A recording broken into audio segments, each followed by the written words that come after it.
You're watching Worldview 2, built on the 35 years of Worldview books, documentaries, research, high-profile interviews, and the radio and television broadcasts of Brannon House.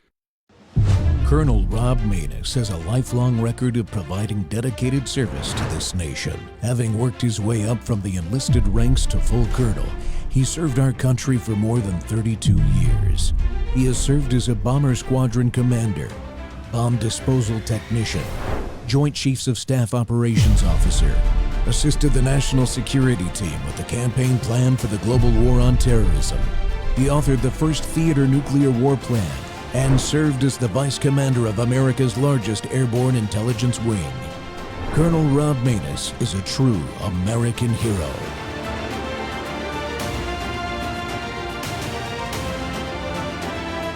This is Rob Maness Live. Reality is the president is focused on one thing and one thing only, and that's stopping the killing and the destruction across Ukraine and ensuring an enduring peace. So both sides are going to make a lot of claims, and the president has very directly engaged both sides in real time. There's bilateral negotiations with Russia, which, by the way, no one else has been able to do. Joe Biden was never able to bring Russia to the table for actual peace talks. Only Donald Trump. He's the only man in the world that would be able to do that. He's also engaging directly with Ukraine. There's going to be bumps in the road in these conversations when you're seeking a historic peace. And ultimately, our role is to do just that, and President Trump is doing that. So I don't need to get into the characterization of, we know who invaded who. We understand the stakes of this game.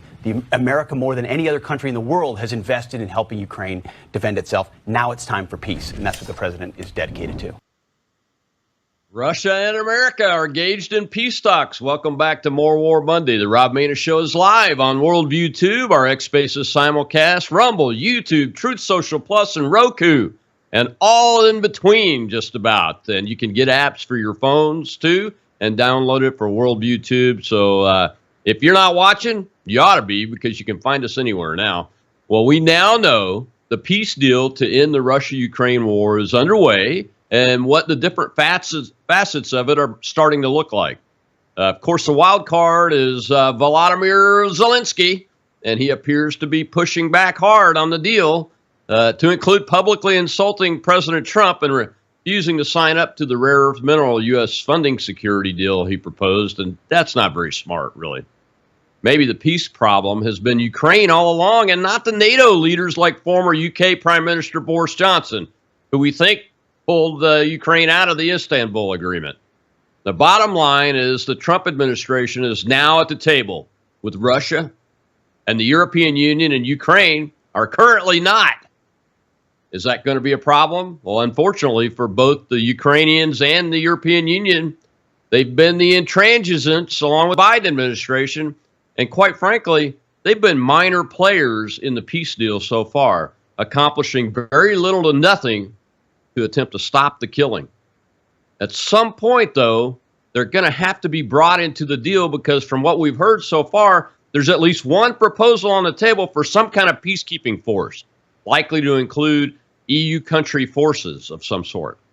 But as J.D. Vance and Pete Hegseth have both stated, NATO membership's not on the table for Ukraine, nor is a return to pre-2014 borders. So those issues are going to have to be addressed too. Well, we spoke with David Pine just a few weeks ago about his peace proposal ideas that he's been working on for quite some time, and he's back with us today to discuss the current situation and where it might lead us. David, welcome back to the Rob Maness Show. Hey, Rob, great to be with you. Yeah, it's very interesting now that the machinery is moving, with the meeting in Saudi Arabia and all that, David. But one of the big questions I have is the globalists. Why do the globalist politicians, they keep and their media, they keep insisting on not acknowledging the reality of things like NATO, the NATO membership, the facts on the ground that Russia, while they may be moving slow, they are slowly grinding over territory that the Ukrainians want to try to keep. Yeah, when this war began, I wrote that one of the biggest problems we would face is that U.S. and European leaders would start believing their own BS propaganda, and that's exactly what's happened. I mean, either that or they're just so I don't think they really believe that Ukraine can win. I think they are pursuing what Boris Johnson correctly stated is Western liberal hegemony and global hegemony. And if they feel that if Ukraine is forced to give up territory, the territory that Russia has already captured, that will bring an end to Western global hegemony. And the fact is, the Sino-Russian alliance has already brought an end to our global hegemony, if indeed we ever had it. But it's so refreshing. There's been so much good news.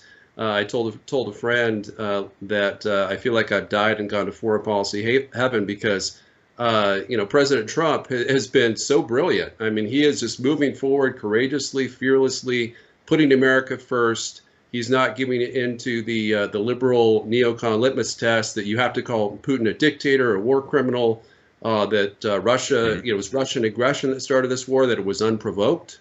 I mean, certainly there was Russian aggression, but it couldn't have been any more provoked, as you and I have discussed. But it's wonderful to see even neocon members of the Trump team singing the same tune. We haven't seen that. There's been no walkbacks of many Trump's statements. They've kind of given up their own personal views, and they're executing the president's brilliant strategic plan. And that plan is essentially to forge a comprehensive peace deal with Russia that bring them into some kind of mutual security agreement. Secretary of State Rubio talked about Trump's desire to engage in geopolitical partnerships, kind of a strategic partnership, which is a concept that I've been pushing for with Russia since 2019 or 2021 with articles that are published in the National Interest. And the clear rationale for that is not just improving our strategic picture in terms of rebalancing rebalancing kind of the international order in America's favor, but also to counter Russia, not necessarily militarily, because I don't think Russia would ever entertain a military alliance with the U.S., but more of a political and economic alliance, which will deeply undermine China's bid for global hegemony, and also force them to second guess whether they can successfully pull off some kind of aggression against Taiwan without Russian support. Yeah, I think the opportunity that you point out to bring Russia back into the fold, because they were in the fold slightly from an economic perspective, especially with the West and the United States for quite some time, but to bring them back into the fold and pull them away from the arms of the Chinese communists that we unfortunately forced them into through our decision making in this war and those kind of things. That is probably the biggest opportunity for a lasting peace, isn't it? To reestablish the strength of that economic relationship and pull them away from China a bit, and that'll naturally weaken that military alliance that they've set up with. Right?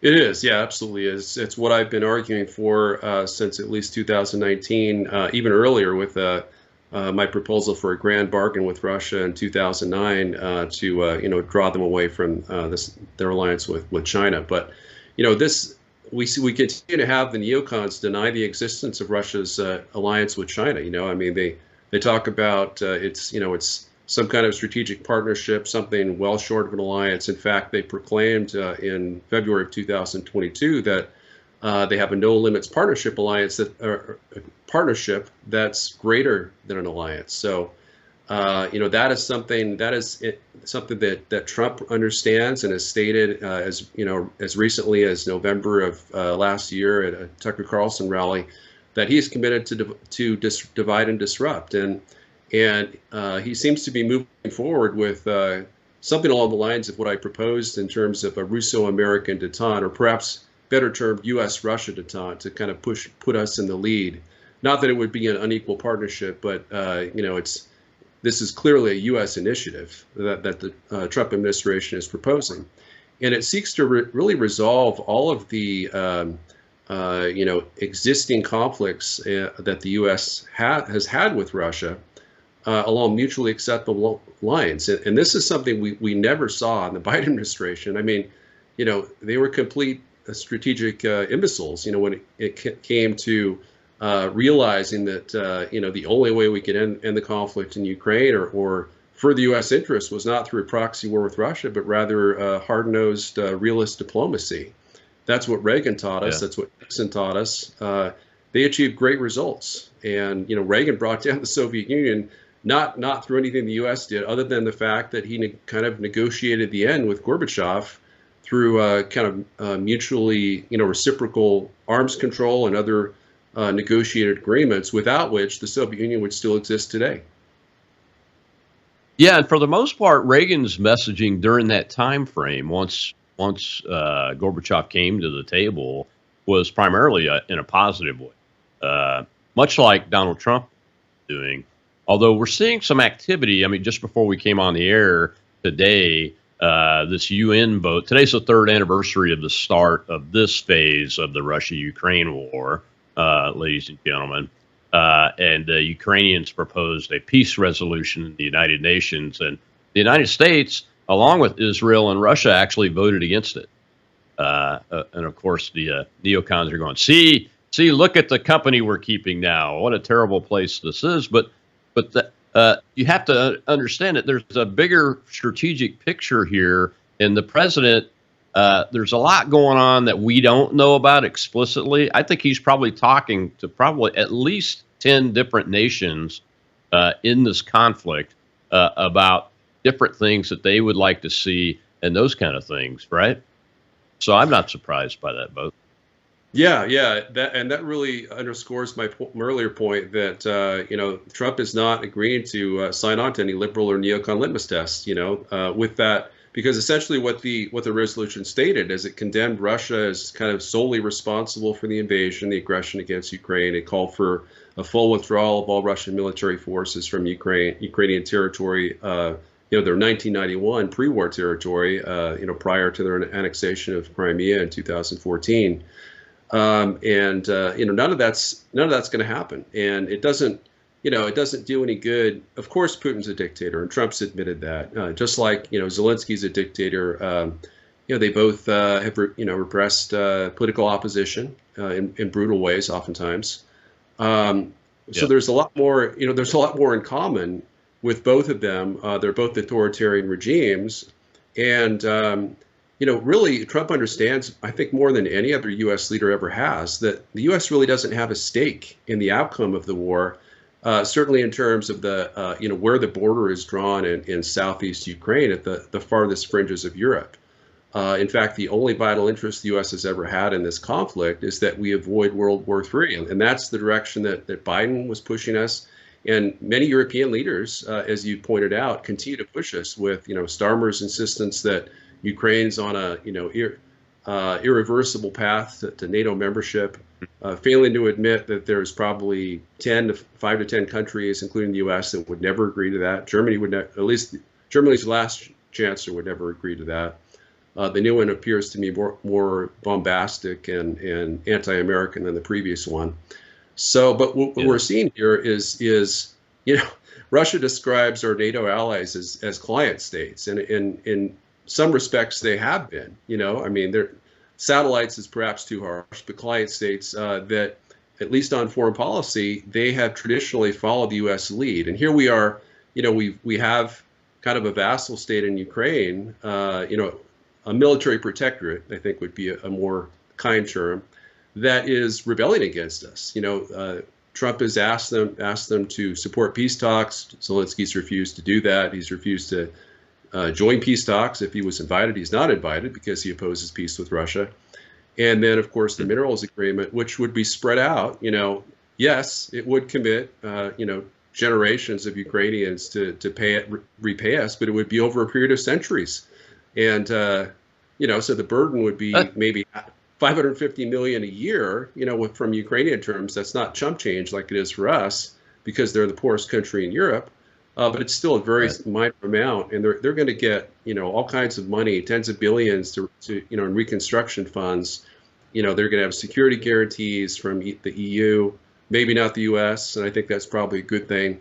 But in truth, the only security guarantee they really need is from the Russian Federation, and people don't really understand how I can make such a statement. But I think, as we've discussed previously, the greatest security Ukraine ever had was when it was a neutral buffer state between NATO and Russia between 1991 and 2014, when it controlled 100% of its territory.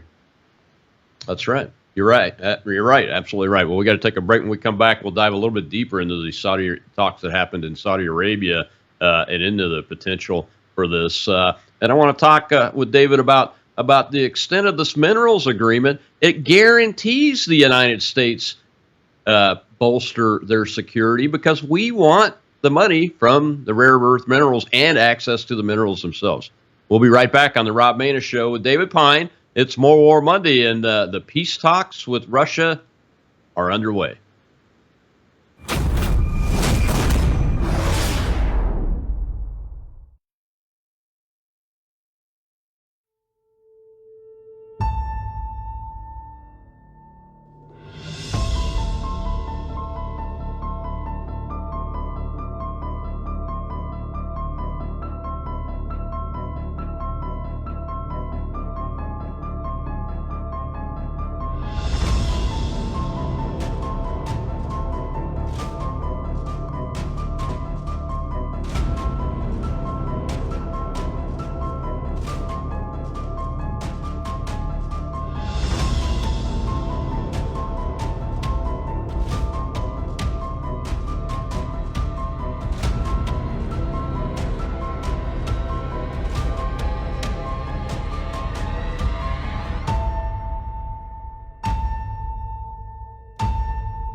Well, good morning, Sonny. Both sides seem to indicate that the talks were at least initially successful, with Secretary of State Marco Rubio saying that both sides agreed to work towards normalizing diplomatic relations, specifically talking about restaffing both respective embassies in both of their countries. They agreed to create a high-level team that would help further and engage all sides when it came to negotiating peace in the war in Ukraine. They also agreed to explore closer relations and further economic cooperation. A readout from the State Department revealed that both sides also agreed to establish a, quote, consultation mechanism to address irritants to the bilateral relationship. National Security Advisor Mike Waltz, after the meeting, emphasized that a big takeaway was that President Trump wanted peace to come about very quickly. Why don't we take a listen? This needs to be a permanent end to the war and not a temporary end as we've seen in the past. But I think the most important part is the President has stated his desire, his determination to end this war, to end the killing that is going on, the death and destruction that is happening as this war goes on and on, month after month after month, in the killing fields of eastern and southern Ukraine is unacceptable. It is not in the interest of either country. It's not in the interest of the world, and certainly not in the interest of the United States and Europe. So all of those things will drive the negotiations going forward. And as you can see, President Trump is determined to move very quickly. Now, one thing's for certain, Sonny, the American team of diplomats emphasized that President Trump, in just one short month, has altered the geopolitical dynamics when it comes to the war, saying the conversation has shifted from whether if the war will end to how the war will end. Welcome back to the Rob Maness Show, and it's Monday, and of course we're talking war, but now we're talking more about peace talks and peace agreements and the potential for that to end this killing in Russia and Ukraine once and for all as we move forward in time. And my guest today is David Pine, who has been on the show many times, and the last time, just a few weeks ago, we talked about his peace plan proposals. And we've been discussing that as it relates to what we're seeing come out of the talks and out of the White House and the various countries' capitals around the world. And David, One of the big questions I had, and I couldn't quite figure it out, you probably have the answer to this, is why didn't the U.S. invite the Ukrainians to that meeting in Saudi Arabia?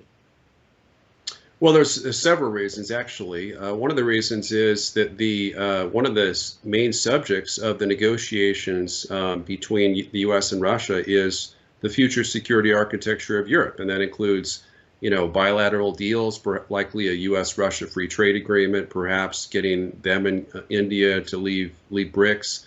It involves, probably discussion. I know the Russians did call for as a kind of a measure to restore full normalized relations between the U.S. and Russia. They called for a full U.S. military withdrawal of all 20,000 troops from Eastern Europe, that being the former Warsaw Pact countries, as well as excluding East Germany, of course, as well as the Baltic states. That was rejected by Marco Rubio in Riyadh, but it's something I think that the Trump administration intends to accept, but only as part of a mutually acceptable final peace deal that Trump has reportedly set a deadline of May 9th to accomplish. So the other reason, of course, is that Ukraine and the EU, first of all, Zelensky has banned, had a decree banning all peace negotiations with Russia so long as Putin remains in power. Well, Putin's going to remain in power for at least 15 years, and whenever he dies of natural causes, he's not going anywhere. He's the leader of Russia for life, just like Xi in China. And I think the way as Zelensky would love to be himself in Ukraine, but we know that he's on his way out. He even offered to resign if Ukraine was granted immediate NATO membership in a PR stunt. The reality is Trump understands that the two parties most interested in ending the war are the U.S. and Russia. The EU wants to continue the war. They've made that very clear. They have zero interest in peace negotiations. Zelensky has stated the same. So if they were at the peace table, they would do everything in their power to sabotage U.S.-Russia peace talks and continue the war indefinitely until the last Ukrainian soldier was killed off and Russian troops could advance all the way to the Polish, Slovakian, and Romanian border in West Ukraine. That's very interesting. Well, we've got a question over in the live audience. We'll go over to Shell over there. Shell, go ahead. We have Wib, sir.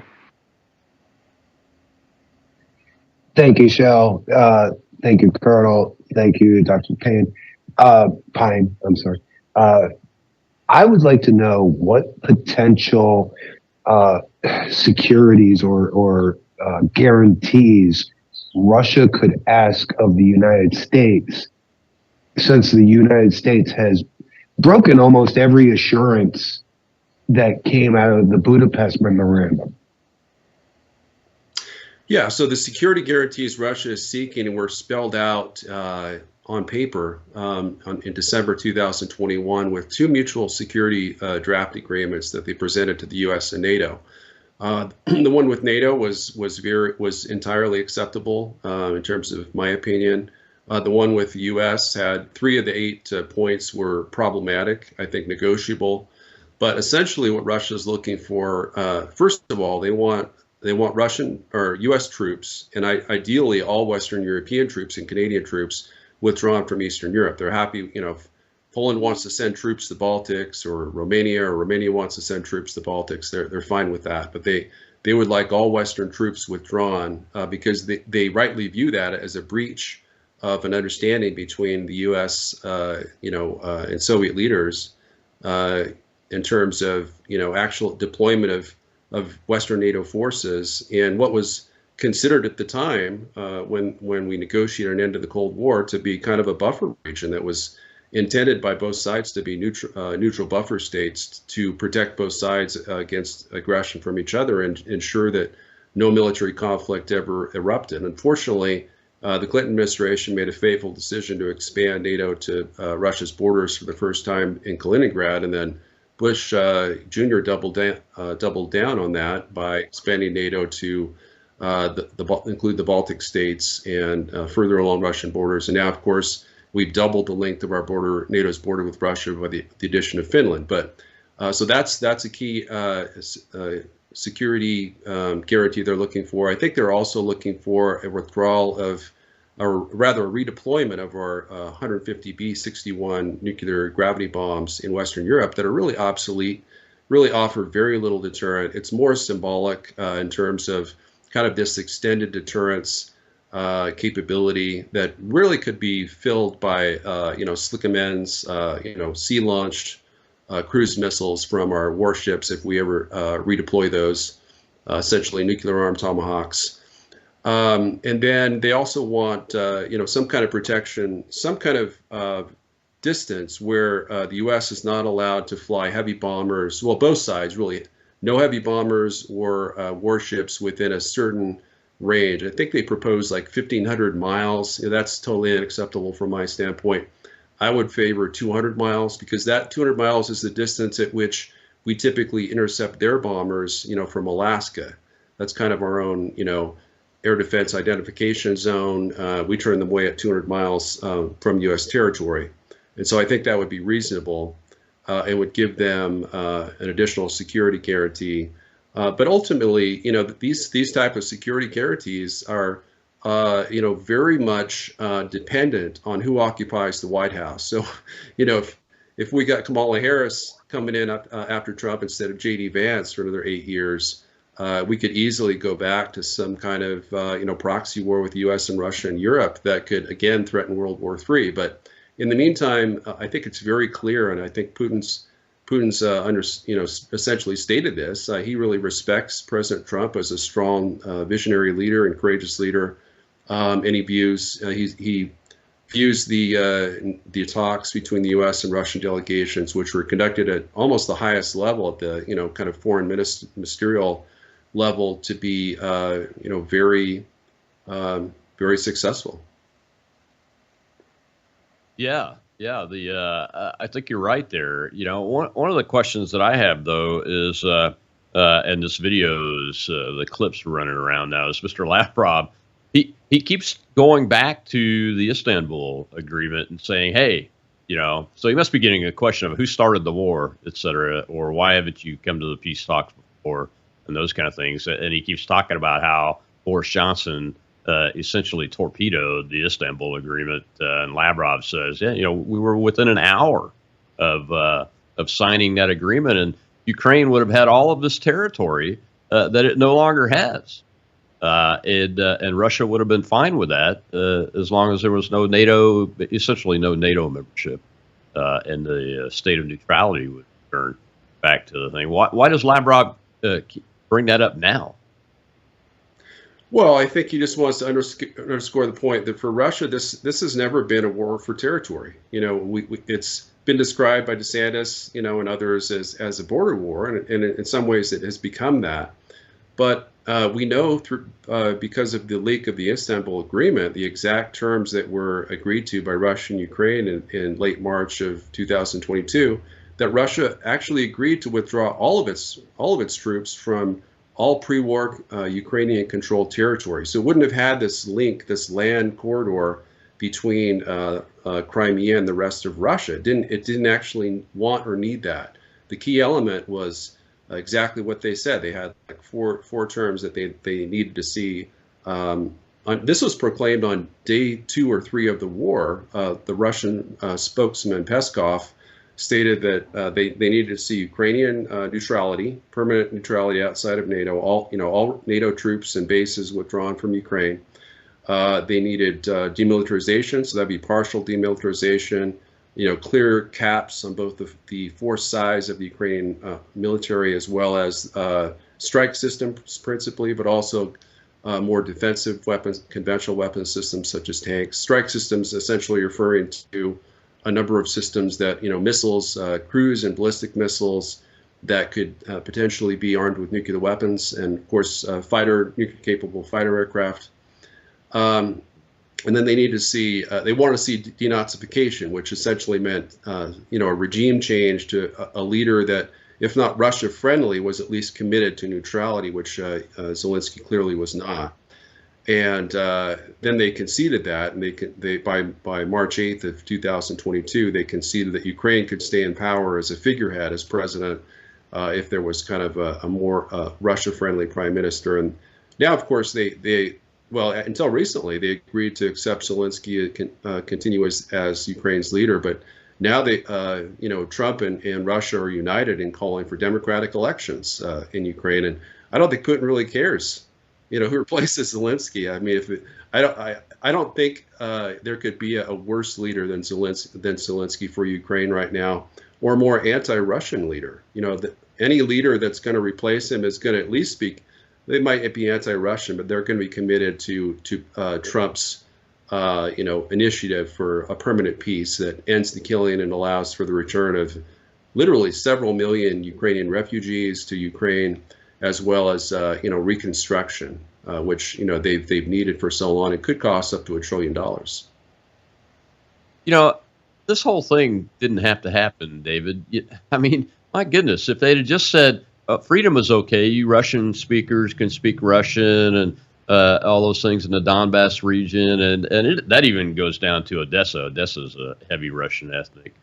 You can worship in the Orthodox Church. It's not a big deal to us. None of this would be happening today, but it is. And we got to take a break. When we come back, we'll talk about NATO and its future and this crazy point that keeps being made by Zelensky is the latest. You got to give me NATO membership. It's not going to happen. We'll be right back with David Pine on the Rob Maness Show.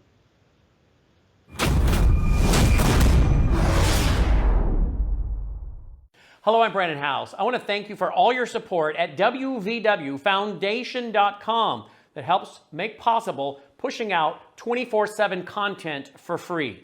Without your support, we'd have to put all behind a paywall. But thanks to you, your support through our foundation, we're able to push it out for free as a broadcast service and broadcast ministry of WVW Foundation. Please consider going there and setting up an automatic monthly contribution, or go there and make an occasional contribution.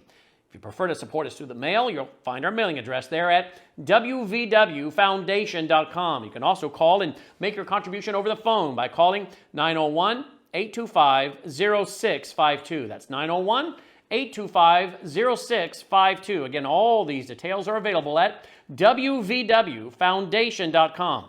Thank you for your support as we try to help people around the world understand the times through the lens of a Christian worldview.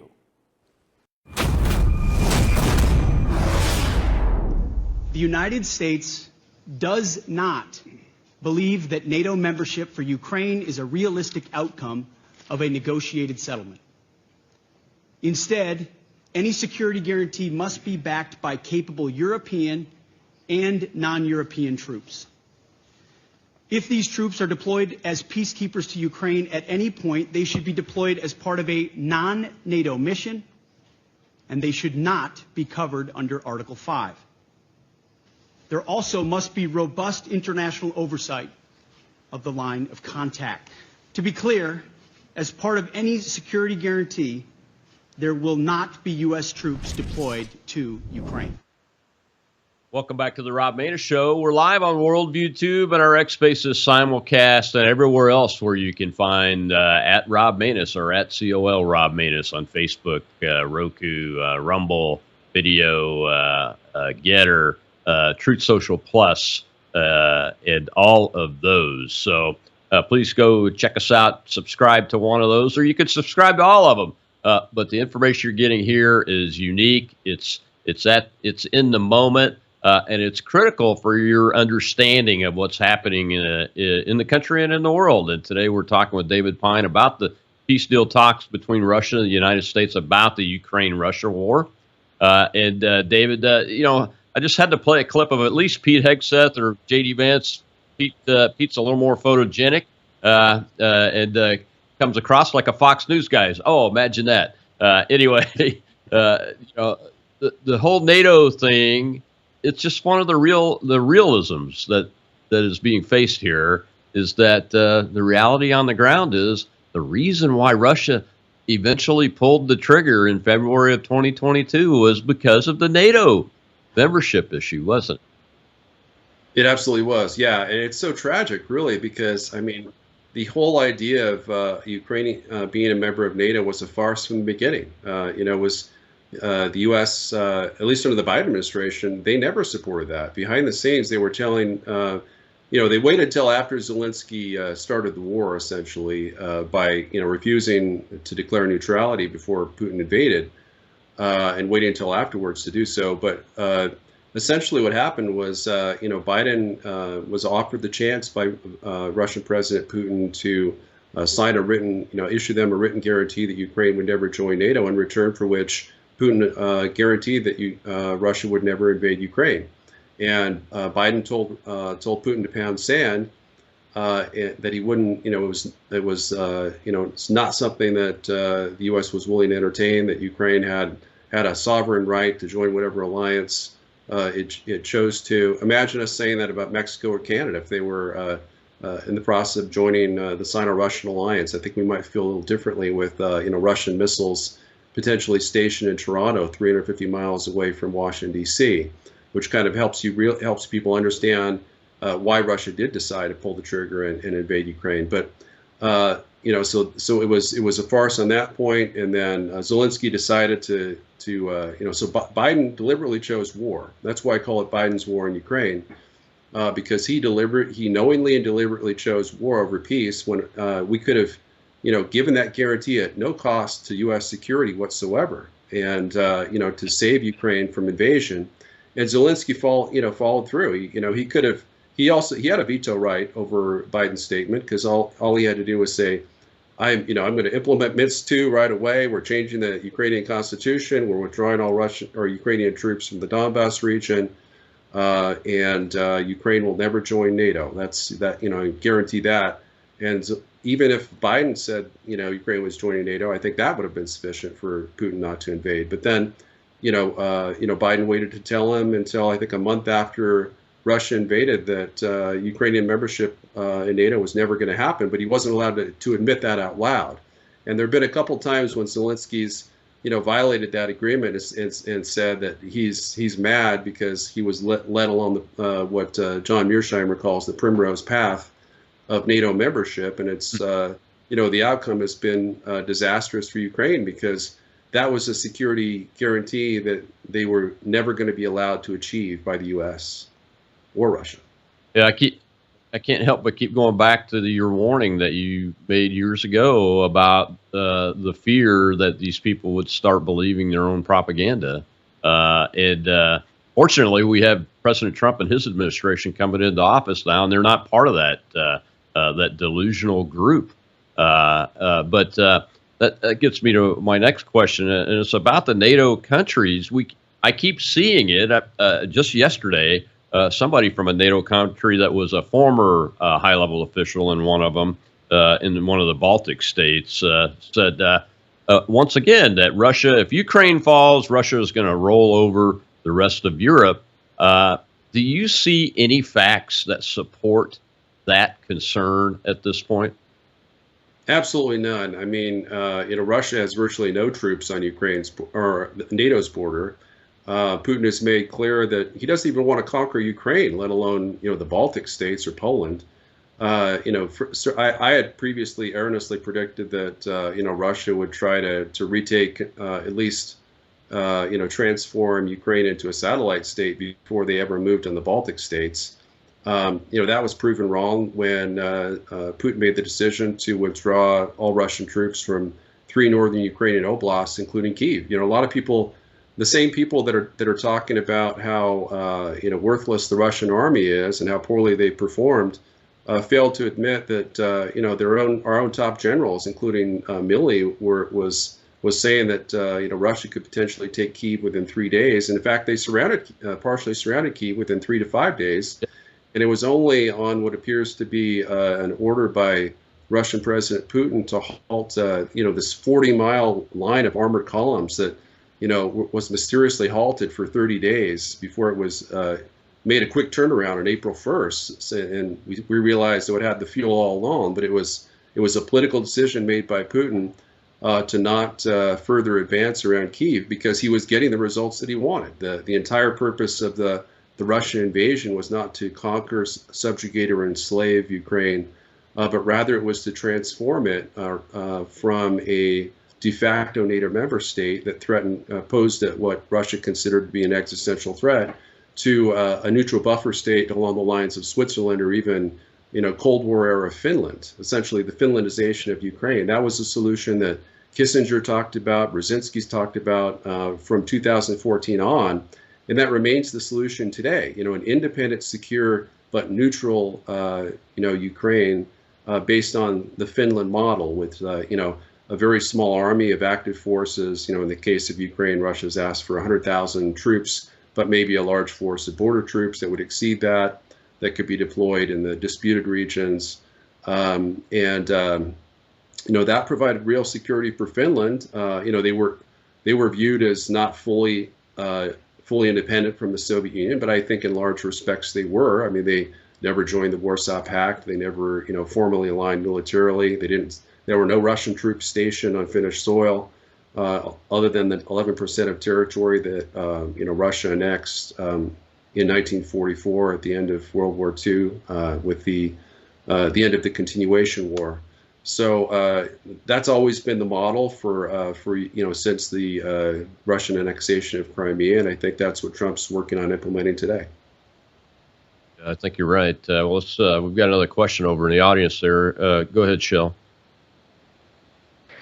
Sir, we had Rob, but he has dropped from the mic, so I'll try to get him back up. All right. Well, I'll just keep on going with my questions then. One of the things that has been on my mind about this issue is the whole EU now appears to be ready to say we're going to fight to the death here, when all along the other NATO countries and the EU, they're not exactly the same, but essentially they are, had not been putting money into their defense programs, which was to me the message saying, hey, we're really not worried about Russia here at this point. And now all of a sudden they seem to be talking big, but I haven't seen any really big change in the pocketbook issue. Have you? No, I haven't either. I mean, the EU, they're essentially, or European NATO allies are essentially freeloaders, and they have been, ever since NATO was created, essentially. With the exception of West Germany, of course. West Germany had a very strong and powerful conventional military during the Cold War years, from probably the late 50s or early 60s, after we allowed them to reestablish the Bundeswehr, until the fall of the Soviet Union. And then after that, all the European armed militaries began unilaterally disarming, along with the U.S., but to an even higher extent in Europe, downsizing the number of tanks and divisions and brigades to the point where I think Britain has maybe 150 tanks, and Germany has maybe 200, France has a little over 200, just ridiculous numbers, and to the point where each, so-called great power, Britain and France and a medium power Germany, can't deploy more than a single brigade, essentially, to a peacekeeping force. Talked about the need, Zelensky's talked about his desire to see 200,000 NATO peacekeepers, including tens of thousands of U.S. troops deployed in post-war Ukraine as a hedge against, Russian aggression on the front lines and the disputed regions of southeast Ukraine. And yet, a European study concluded that they can only deploy about 25,000 at any given time. So needless to say, the idea of NATO or European peacekeepers in Ukraine post-war is a deal breaker for Russia. They'll never agree to it. They will agree, even though they haven't stated as much, I think they would agree to non-European peacekeepers, particularly from the non-aligned movement. I proposed India, as a good source of troops. Obviously, Pakistan, probably not China, because China is an obvious Russian ally, but more neutral states, in the global South. Yeah, that's. Although President Trump has recently mentioned, as recent as today, before we came on, that he has talked to President Putin about having foreign troops there as peacekeepers, and he's tacitly agreed to that. He didn't say no. I don't know how far President Trump went, but he has been quoted as saying that he had talked about it and he seemed to be okay with it. But you're right.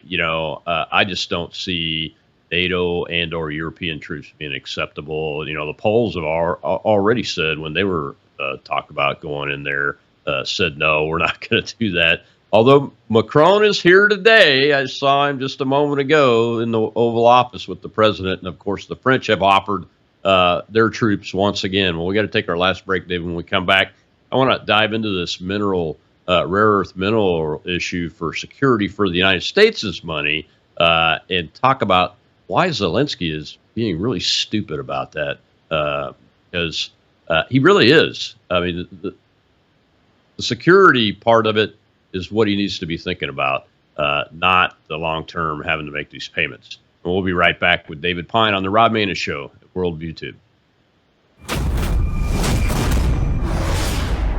All right, everybody, we're headed.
Well, Jake, let me say this with regard to the mineral rights agreement.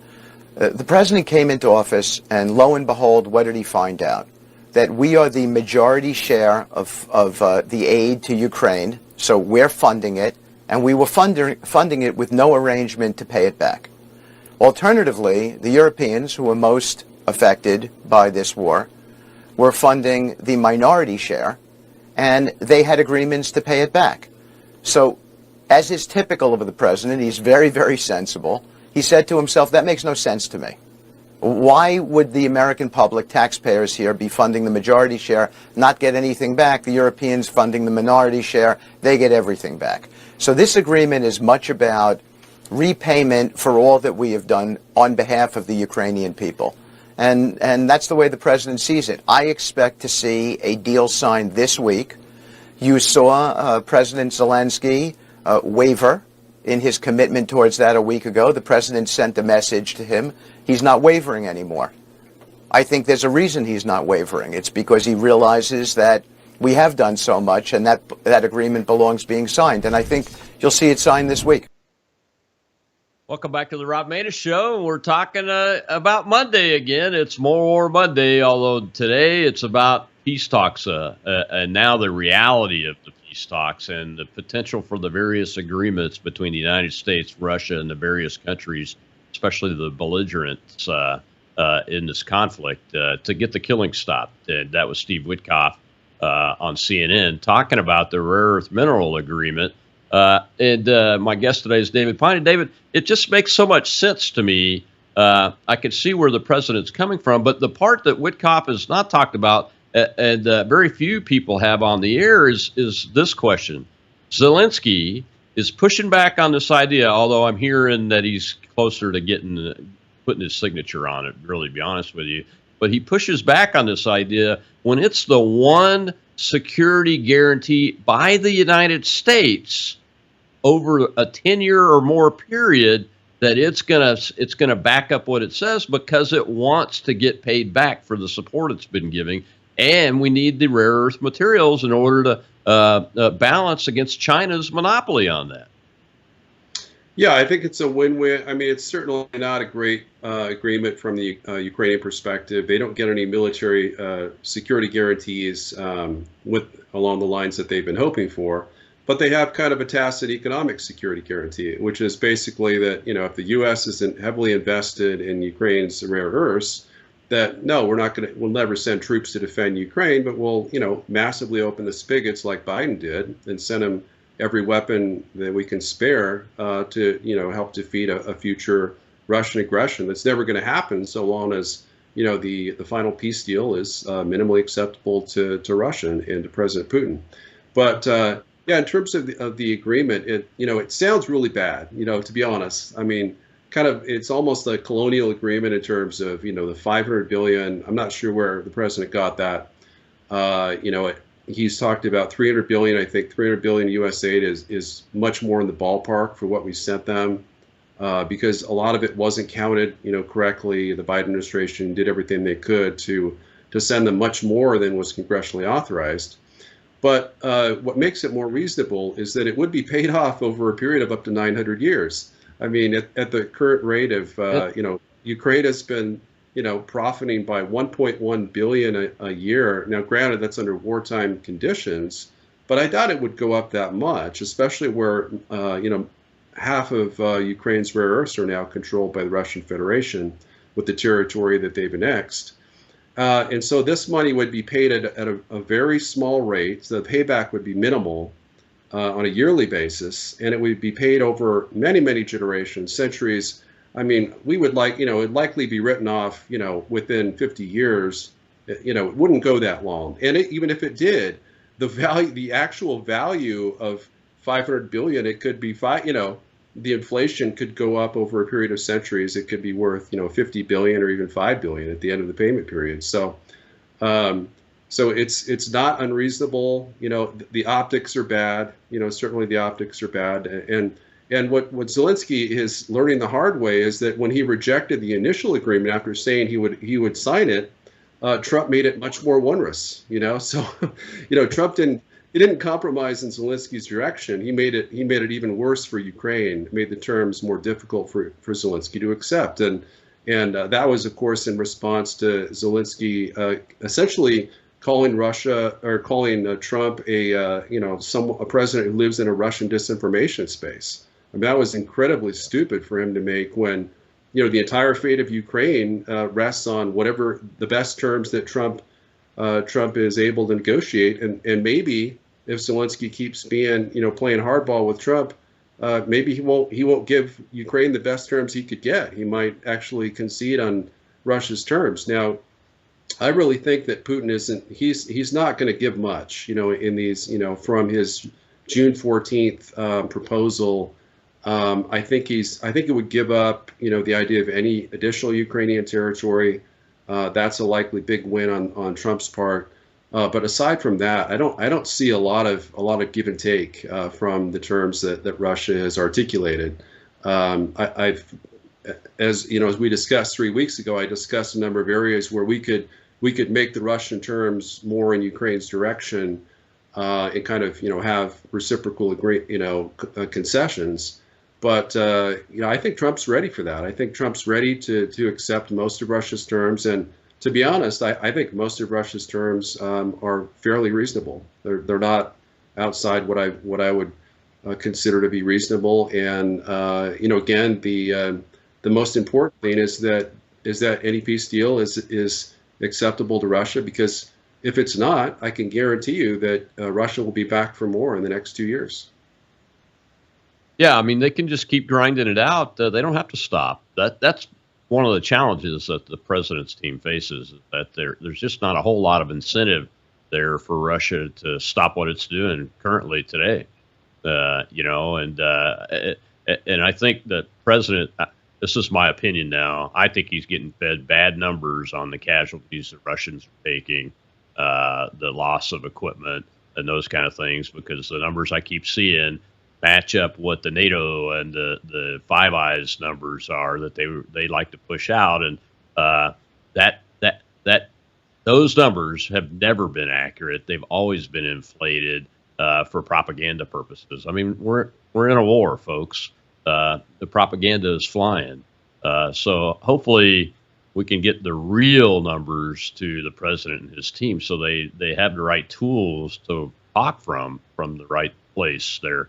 One of the other things that I've been wondering about, David, is it will Russia consider pulling back, and maybe this rare earth mineral thing, where some of it is inside the Donbass, maybe that's an attempt at President Trump's part to get Russia to pull back a little bit and give up some of that ground that it has taken. But it would be willing to do that, considering they went to war over that area anyway because the Ukrainians were being entrenched? No, unfortunately, there's a 0% chance that Russia will give up any of its territory that it's already annexed or taken control of. So the line of control is essentially the minimum. It's the best deal that Ukraine can get. Now, I say that with one exception. Russian leaders have expressed a willingness for some give and take in terms of territory, but essentially what that means is, other than the return of some minimal Russian-occupied Ukrainian territory in Mykolaiv and the Kharkiv region in exchange for Ukrainian-held territory in Kursk, which is part of Russia, it would essentially mean Russia would control the same amount of territory, but the border they might be flexible on the border. That said, the Donbass region in particular was cited as one of the top reasons for Russia invading in the first place. So I don't think any of those concessions would occur in the Donbass region. It would more likely be Russia taking a little bit more in the Donbass region in exchange for giving up territory to Ukraine in Kherson and Zaporizhia, which were considered secondary areas, territorial areas from a strategic perspective. Yeah, those are down in the southwest line, part of the line, right? Yeah, they are more adjacent to Crimea and also the Dnipro River in the south, in Kherson. So what do you, based on everything you're hearing in your study of this, what do you see emerging as what does Ukraine look like? I mean, I've seen a lot of theories out there, like the Austro-Hungarian Empire countries coming back and taking pieces of it, and there being like a small sliver around Kiev that remains. Zelensky. So I've seen everything from that to potentially it gets almost back to its south and eastern borders. What do you see developing?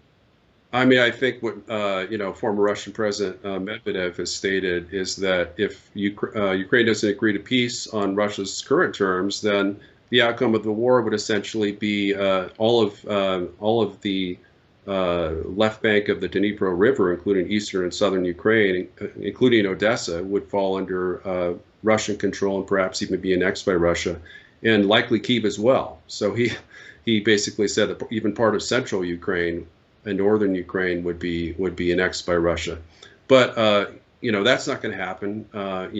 Trump has stated that he knows that Russia holds all the cards and Ukraine holds none of the cards, but the U.S. has some of the cards as well. And one of the cards that it has are mainly to pressure Ukraine versus Russia. We don't have any negative inducements against Russia left because Biden pretty much did it all in terms of maximizing weapon shipments and economic sanctions. But with regards to Zelensky refusing to sign a deal, he's made clear he won't sign a deal that doesn't include a full withdrawal of all Russian troops, return to all the annexed territories, and Putin in a war, before a war criminal crimes tribunal. So that's not going to happen. Basically, he told Trump to pound sand, and that's why Trump has called him a dictator and corrupt and everything else, and is trying to get him ousted as soon as possible with the democratic election to restore democracy to Ukraine. Yeah. How long do you, before we get to the end of the show here, we got about a minute left. So do you think that this could be a done deal in a couple of months, a month from now? It's going to take into the summer, into the winter of next year. How long do you think this will take? Well, Carolyn Levitt, if you want to believe her, she said it could be done as early as this week. She actually said the president's very confident it could be done by the end of the week. I think she may have mistaken a final piece, a ceasefire agreement with the minerals agreement, because I don't see that happening. I do think it's realistic, maybe late April or the reported deadline of May 9th. I think that's very possible. Truthfully, we could get it done much faster than that if we, had a realistic proposal such as the one that that we went over that I published a few weeks ago. The agreement could be done within just 2 to 3 weeks at most. But it's gonna, I really think that Trump's gonna have to, play hardball with Zelensky and cut off Starlink access, or threaten to do so, for him to sign an agreement, because Zelensky has really been adamant against everything Trump's trying to do and doesn't want peace with Russia. All right. Well, I'm sure we'll get you back in the ensuing weeks to continue this discussion, David. Thank you so much for coming on today. Tomorrow is Tuesday, and we've got retired Marine Corps Captain Chris Cooney, who is a J6 political prisoner that's been pardoned. He's come back since his pardon to give us an update. It's going to be a great show, so make sure you tune in tomorrow here on Worldview Tube.